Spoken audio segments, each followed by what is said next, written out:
En ce mois de mai 2025, il est de plus en plus difficile pour les adeptes du soutien inconditionnel à Israël de faire comme s'ils ne voyaient pas. La soumission cynique de la bande de Gaza à un blocus humanitaire aux conséquences terribles ne cesse d'indigner dans le monde. Human Rights Watch dénonce un outil d'extermination. Médecins sans frontières évoque une éradication programmée des Palestiniens à Gaza. Signe des temps, un journaliste de TF1, média qui ne se caractérise pas par ses audaces vis-à-vis du pouvoir, pressait quasiment le président Emmanuel Macron d'utiliser le mot qui fâche, génocide. Monsieur le Président, ce qui se passe actuellement à Gaza relève-t-il du génocide ? Ce n'est pas à un responsable politique d'employer ces termes, c'est aux historiens en temps voulu. Mais d'autres présidents chefs d'État l'ont déjà fait avant. Oui, mais moi je ne suis pas dans ce... Je pense que ce n'est pas ça le... Ah si ? Non, pardon. Non. Aujourd'hui, c'est un drame humanitaire et c'est inacceptable. Et qu'est-ce qui sépare ce drame humanitaire d'un génocide ? Est-ce que j'ai le droit de parler des femmes et des hommes et de ne pas rentrer dans des caractérisations tout de suite ?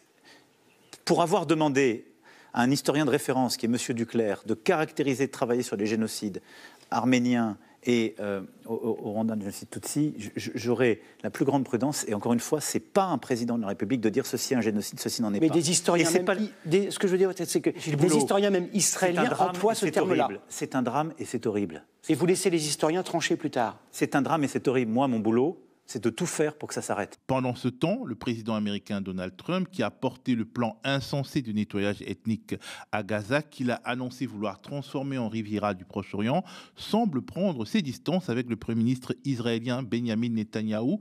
Pas forcément sur ce dossier palestinien, mais plus généralement, jusqu'où ira-t-il ? Ou plus clairement, à partir de quand refusera-t-il de suivre un allié massacreur ? Pour répondre à ces questions, j'ai à mes côtés Bertrand Badi, politiste et professeur émérite à Sciences Po, auteur notamment de L'Art de la paix, paru aux éditions Flammarion. Il est à mes côtés. C'est l'heure du monde n'a pas de centre. On parlera également de l'élection d'un nouveau pape, le premier pape états-unien. Est-il possible que ça se passe bien avec le locataire de la Maison Blanche ?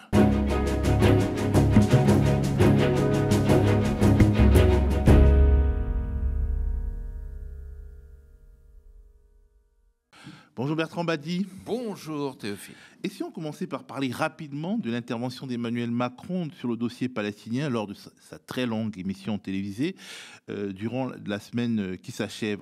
En a-t-il dit trop ou pas assez sur la nature de ce qui se passe et qu'il a refusé d'appeler un génocide ? Alors d'abord, il y a une évolution. Et cette évolution, moi je la mets non pas au crédit de quelconque diplomatie, mais des pressions sociales, des pressions d'opinion publique. Il ne faut quand même pas oublier cet aspect important que les Palestiniens gagnent de plus en plus la bataille de l'opinion publique internationale et avec une intensité qui fait qu'un gouvernement ne peut plus être indifférent. Trump lui-même est obligé d'entendre ces grondements de l'opinion publique. Emmanuel Macron l'a fait, il devient... Tu l'as dit dans ton introduction, extrêmement difficile de ne pas se positionner, de ne pas dénoncer. Donc, il faut enregistrer ce progrès. Mais il y a quand même quelque chose qui m'a gêné, pour employer un terme aimable, c'est que le président de la République dit c'est inacceptable, ces massacres. Il n'a pas employé le terme de génocide, ce qui, à mon avis, est une erreur, parce que ce terme qu'on n'osait pas utiliser autrefois, parce qu'il est tellement chargé, parce que ses critères sont tellement exigeants, la brutalité de l'évolution historique fait que maintenant, les ONG, les Nations Unies, la Cour internationale de justice l'emploient. Donc, effectivement, c'eût été bienvenu. Mais revenons à cette idée d'inacceptable. Quand je l'ai entendu dire que c'était inacceptable, que c'était une honte, je me suis dit, mais comment quelque chose d'inacceptable peut être accepté ? Comment peut-on traiter quelque chose d'inacceptable et en même temps l'accepter ? Parce que l'acceptation, ce n'est pas une rhétorique. L'acceptation, c'est une pratique. Et passer à l'inacceptable et au refus enclenche automatiquement des décisions qui sont conformes à cette révolte. On attend toujours les premières sanctions sur Israël. Quand on voit comment, et à juste titre, la Russie a été pénalisée de son action d'agression et d'invasion impériale de l'Ukraine, quand on voit comment l'Iran, qui n'a envahi personne, et quelle que soit la nature du régime, qui est totalement étranglé par les sanctions internationales, mais à un point qu'on n'imagine pas. 2/3 de la population iranienne bascule en dessous du seuil de pauvreté, la vie devient impossible, insupportable. À l'Iran, qui n'a envahi aucun voisin. Et voilà un État, l'État d'Israël, qui vient depuis plus de 18 mois frapper un peuple, aller jusqu'à officiellement 53 000 morts, mais probablement le double et peut-être plus, 90% des infrastructures qui sont détruites, une population sur laquelle s'exerce un chantage de famine absolue, et il n'y a pas la moindre sanction. Donc, comment peut-on dire, quand on est aux responsabilités suprêmes, c'est inacceptable, mais je l'accepte. Et c'est tragique quelque part, parce qu'il y a probablement une faute éthique que de lier ainsi l'inacceptable à l'accepter, mais il y a surtout une crise politique majeure. Est-ce qu'un pays comme la France, qui se targue d'être une puissance, en est réduit à accepter l'inacceptable? Alors ouais, effectivement, c'est une question profonde. Alors que Netanyahou veut lancer incessamment son plan de conquête armée de Gaza, lançant confusément que Donald Trump, le président américain, qui était, on va dire, coproducteur de cette logique folle, se distancie, on le sent se distancier de Netanyahou, déjà hors de Palestine, en négociant avec les Houthis au Yémen ou avec l'Iran. Manifestement, Trump, en fait, il n'ira pas jusqu'au bout du bout avec Netanyahou. Alors, il faut distinguer deux choses. Il faut distinguer, hélas, l'essentiel. L'essentiel, c'est que si l'œuvre génocidaire d'Israël se poursuit à Gaza, c'est parce qu'Israël est alimenté en armes et en munitions par la puissance américaine. Donc l'essentiel demeure. Business as usual. Il n'y a rien de changé. Et puis, il faut, mais tu as raison de le faire, regarder dans d'autres directions qui peuvent surprendre. Parce que l'administration Biden aurait fait autant, quelques remous se seraient fait entendre, et puis imaginer que l'administration Trump puisse le réaliser aurait été impensable il y a encore quelques semaines, peut-être quelques jours. Il y a ce que tu as dit, effectivement cet accord avec les Houthis, c'est assez extraordinaire.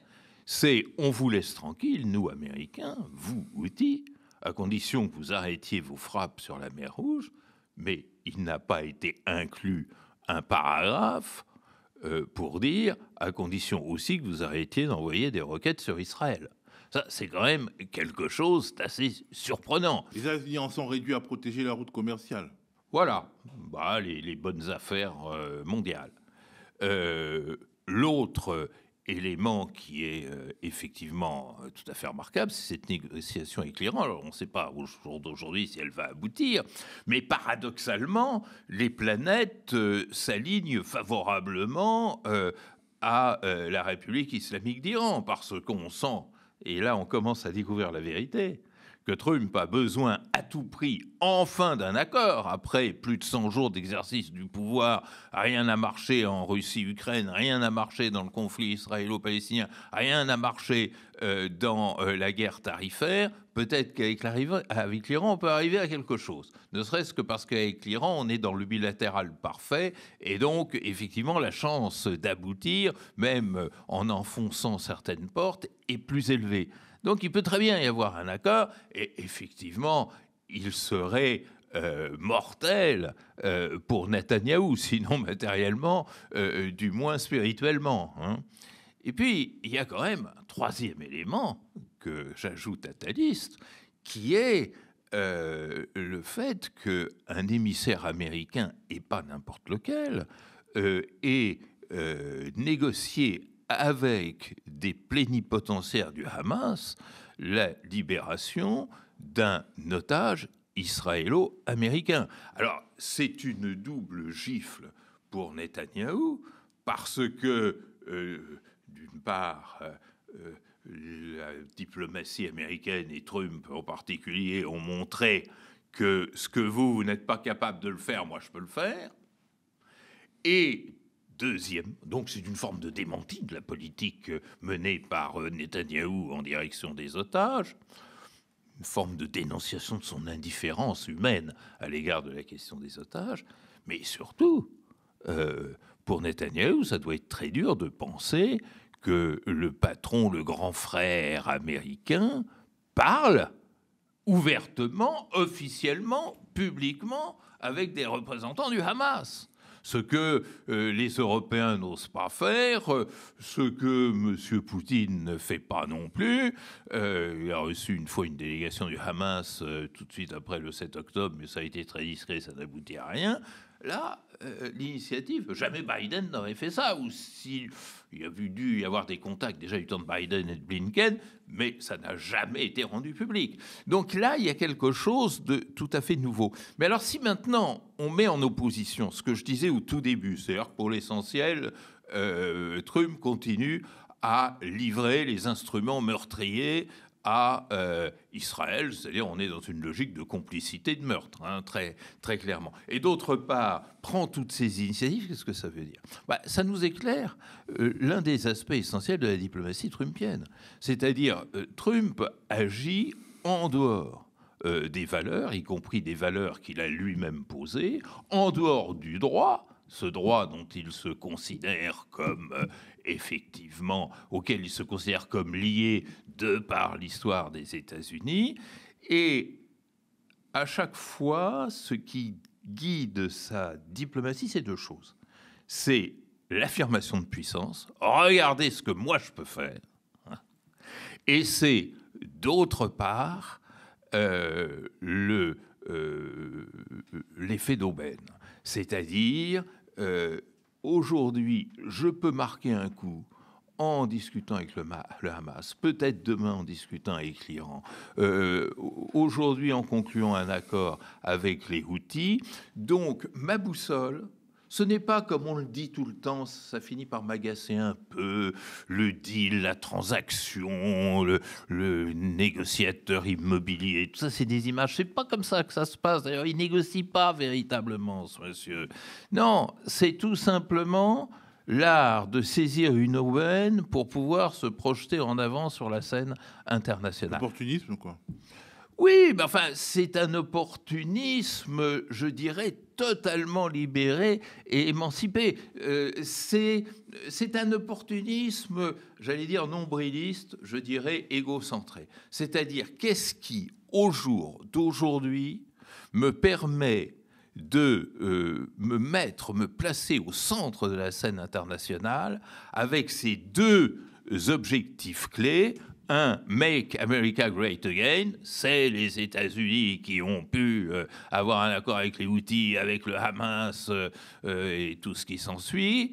Et deuxièmement, deuxième objectif, ce retour de la puissance américaine que mes prédécesseurs n'avaient pas réussi à faire, il s'incarne en ma personne, c'est-à-dire la personnalisation extrême. Tout le reste, c'est du beurre. Alors, quelque part, finalement, cette manière trumpienne prend en compte les rapports de force plus que, disons, la diplomatie idéologique pure et dure d'un Biden.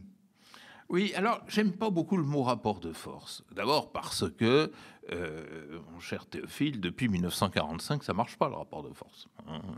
Le faible gagne généralement sur le fort. Les rapports de gêne, alors, et en tout cas, la réalité. Je sais pas quoi. Qu'est-ce que c'est que la force en relations internationales ? C'est plus la capacité d'aligner des divisions, comme disait Staline au pape. Tout ça, ça se défait. Non. Mais les Houthis le gênent. Ils gênent les transactions internationales mondiales.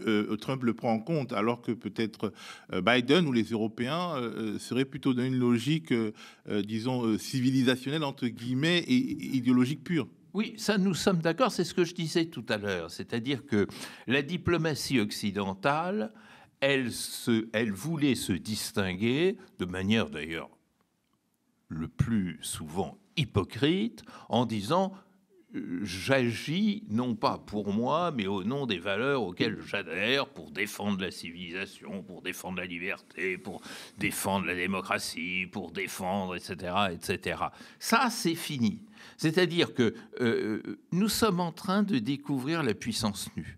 C'est-à-dire, je disais tout à l'heure, le rapport de force, il est défait. Donc, ça, c'est quelque chose que Trump n'accepte pas. Et il essaye tous les subterfuges pour rétablir une idée de puissance qui l'emblématise, qui en fait en quelque sorte le personnage clé des relations internationales. Fondamentalement, Trump, c'est un nostalgique. Make America Great Again, bah, ça veut dire qu'autrefois, elle était great et qu'elle ne l'est plus. Donc, on va utiliser ce subterfuge, et ce subterfuge va apparaître comme étant la puissance nue, parce que c'est la meilleure façon de rétablir les États-Unis dans leur starting block. Hein. Maintenant, tout cela est de l'écran de fumée, parce que est-ce que c'est véritablement faire preuve de puissance que d'être obligé de négocier avec le Hamas? Est-ce que c'est faire preuve de puissance que de négocier avec les Houthis, groupe rebelle plus ou moins qui a plus ou moins accaparé le pouvoir sur une partie du Yémen? On voit bien qu'il y a quelque chose qui cloche là-dedans, et que c'est davantage une opération de restauration formelle et égocentrique que véritablement le rétablissement de rapports de puissance qui ont craqué depuis fort longtemps. Alors justement, en parlant d'autres intérêts, du caractère un peu évanescent, on va dire, de la diplomatie de Trump, est-il prêt à renoncer à ses intérêts, à ses autres intérêts qui ne sont pas compatibles avec les intérêts israéliens tout le temps au Moyen-Orient, pour les beaux yeux de Netanyahou? Par exemple, l'Arabie Saoudite lui promet monts et merveilles, d'investir beaucoup aux États-Unis, et l'Arabie Saoudite n'est pas non plus l'allié des Palestiniens, mais elle saurait être trop longtemps insensible si les images d'enfants décharnés qui meurent en série continuent d'être vues. Il ne faut jamais oublier que l'opinion publique saoudienne, il y a une opinion publique parce qu'il y a une société civile saoudienne, et de toutes les opinions publiques arabes, la plus hostile à une réconciliation avec Israël. Hein. Donc, monsieur MPS, aussi autocrate soit-il, est bien obligé d'en tenir compte. Mais c'est intéressant ce qui s'est passé sur la péninsule arabique ce début de semaine, cette rencontre entre Trump et MBS, Mohammed Ben Salman, parce que ce sont deux personnages qui se comprennent parfaitement.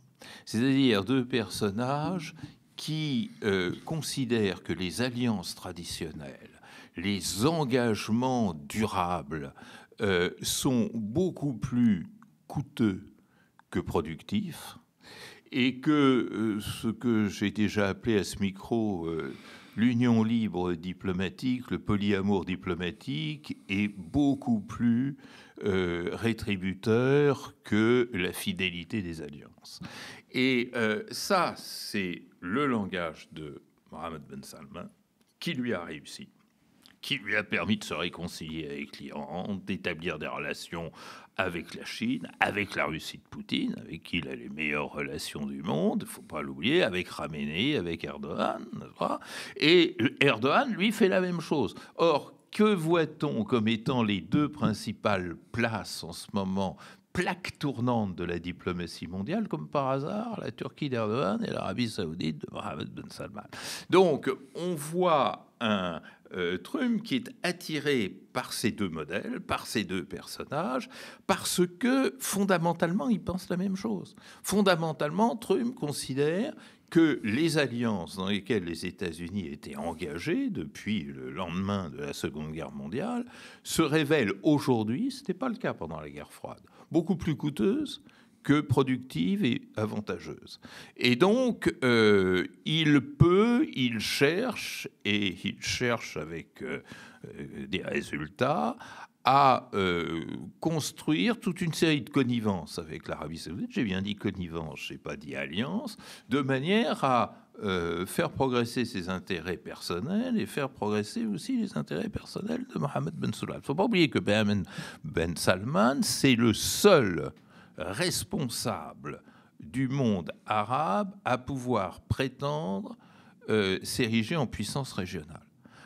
Autrefois, il y avait la concurrence de l'Égypte, de la Syrie et de l'Irak, qui ont, pour des raisons différentes, mais souvent voisines, tous les trois disparu. Donc, Mohammed Ben Salman, il ne rêve que d'une chose, c'est d'être le pivot du Moyen-Orient. D'autant qu'il y a deux autres puissances pivots au Moyen-Orient, c'est la Turquie et l'Iran, et c'est pas des puissances arabes.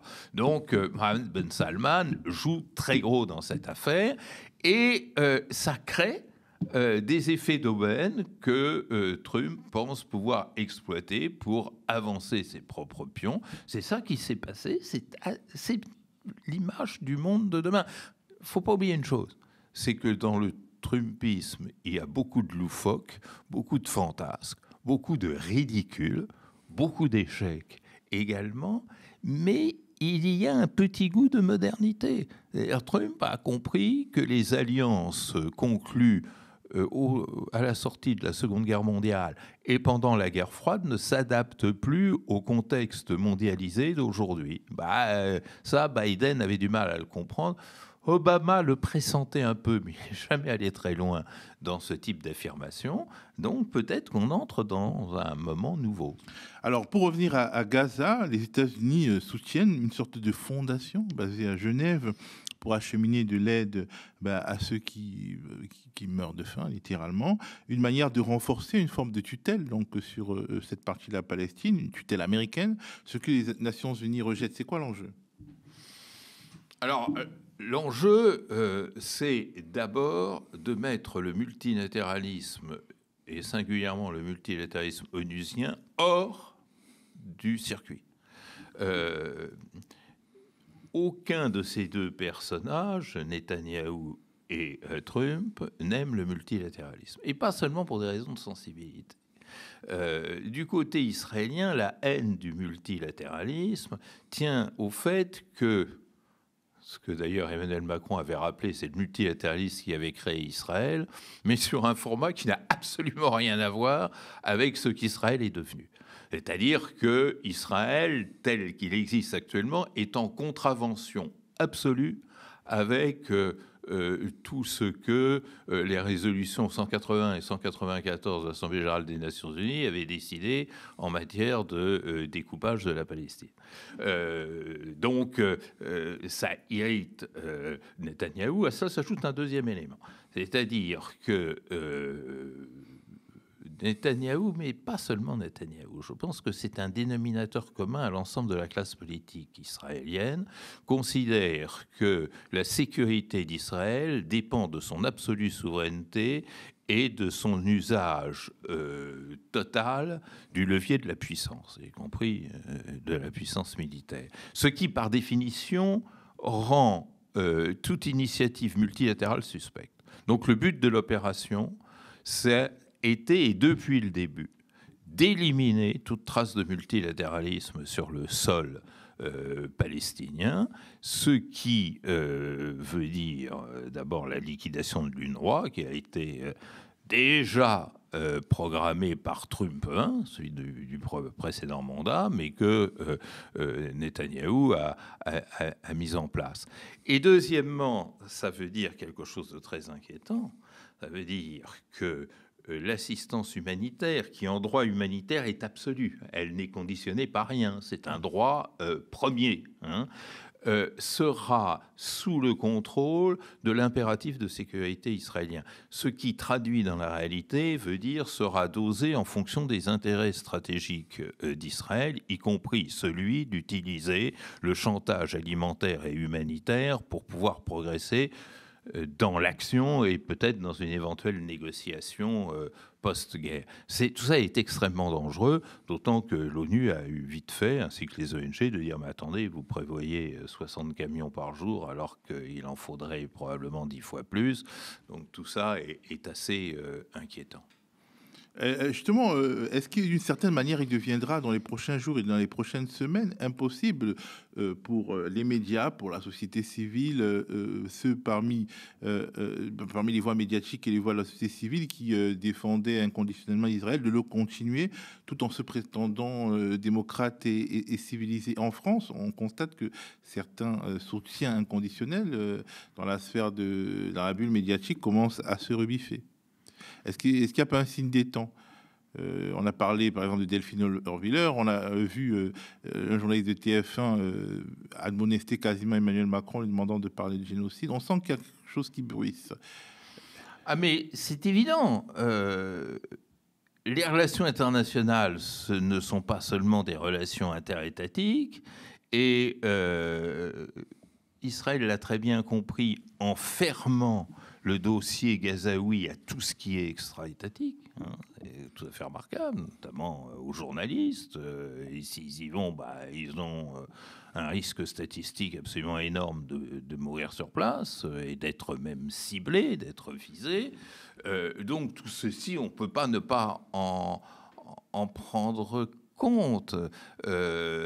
Maintenant, il y a aussi ce que je disais tout à l'heure, je ne veux pas me répéter, mais une opinion publique qui évolue de manière extrêmement rapide et qui est probablement la seule planche de salut. Il n'y aura pas d'initiatives qui viendront d'État, c'est clair, on le sait. Sinon, depuis 1 an et demi, ça serait déjà fait sentir. Alors, il y a eu quelques petites initiatives timides, mais qui n'ont pas mené très loin. Donc, ça ne peut venir que de la société civile. Et maintenant, la grande bataille, elle est là. Maintenant, est-ce que les médias peuvent faire tout cela, peut-être. Moi, ce que je constate et que j'expérimente, c'est que les manœuvres dissuasives pour dire la vérité sur Gaza continuent à être extraordinairement efficaces. La peur d'être traité d'antisémite dès qu'on dit quand même 53 000 morts, était-ce nécessaire? Quand on s'interroge sur la pertinence et l'efficacité, même pas l'éthique, d'une telle initiative, on risque de se retrouver au tribunal pour apologie du terrorisme. Donc il y a une ambiance. J'ai jamais vu cette ambiance de destruction du débat public portée à ce niveau. Peut-être aussi ça traduit l'angoisse des soutiens inconditionnels qui, sentant que le moment de vérité approche, deviennent de plus en plus hargneux. Ah mais bien sûr, mais je pense que quand on est à court d'arguments, on utilise le chantage. Et là, on est dans une logique de chantage. Maintenant, je constate que ça marche, que ça fonctionne. Alors, évoquons rapidement l'élection de Léon XIV, le nouveau pape. Le pape, premier pape de nationalité états-unienne, mais pas forcément compatible avec Donald Trump. Est-ce que la cohabitation peut bien se passer entre ces deux princes américains? Oui, d'abord, je trouve quand même assez malsain de vouloir identifier un acteur en fonction de ses papiers et de la nature de son passeport. Bon, historiquement, on a eu le pape polonais pendant la guerre froide. Oui, mais c'était peut-être un peu différent parce que c'est Jean-Paul II lui-même qui s'est affiché comme polonais. C'est pas le contraire.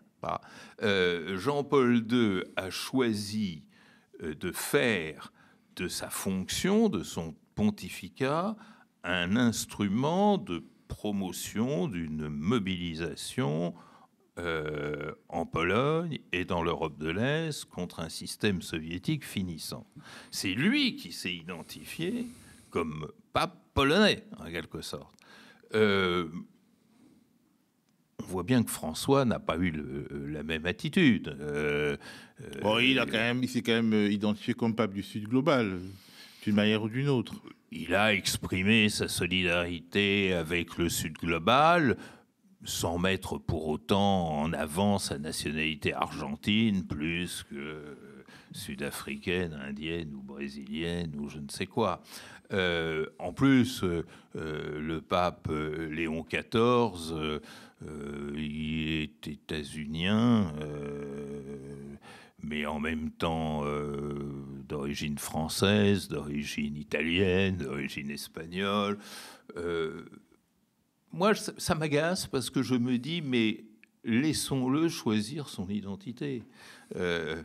Mon maître Alfred Grosser, quand j'étais étudiant, nous disait « Je déteste ce doigt qui est pointé sur moi pour me prescrire une identité ». La seule identité que l'on connaisse de Léon XIV, c'est celle qu'il a déclarée en disant « Je m'inscris dans le sillage de Léon XIII » et en se faisant appeler Léon XIV. C'est un choix identitaire. Moi, j'aime beaucoup les choix identitaires. Je pense que l'essence de la liberté humaine, c'est de pouvoir choisir l'identité que l'on a envie d'afficher. Donc, cette histoire de dire « Ah, c'est un pape américain, ah, c'est un pape ceci », on verra. Moi, j'en jugerai en fonction de ce qu'il nous dit et de ce qu'il fera. Mais on est quand même dans une planète cybernétique où Donald Trump a publié lui-même un montage photo de lui habillé en pape. Oui, d'accord. Et alors, en quoi ça nous renseigne sur l'orientation de Léon XIV? Ça nous renseigne sur la perception que Donald Trump peut avoir de ce pouvoir. Oui, bien sûr, ça nous renseigne sur. Mais c'est ce que je te dis. Et qui se rapproche de lui.